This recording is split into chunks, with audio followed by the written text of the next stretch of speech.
How to change the Google Maps application language in your Android or iOS devices.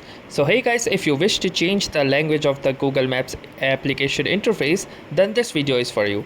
So the first thing you need to do is when you open your Google Maps application, you need to click onto your profile picture at the top right corner.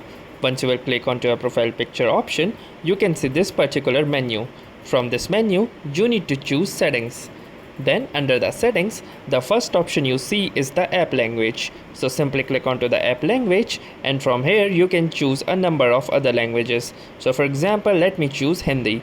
So once I have clicked onto Hindi, you need to click onto this OK button at the top. Once you will do this, you can see that now my application language has been successfully changed.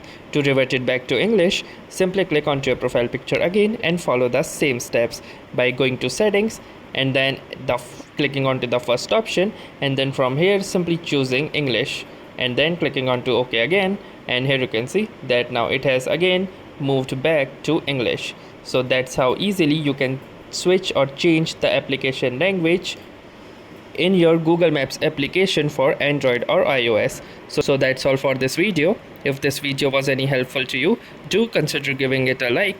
Also subscribe to our channel, and also don't forget to comment on this video and tell us if this worked for you or not. Thanks for watching and have a nice day.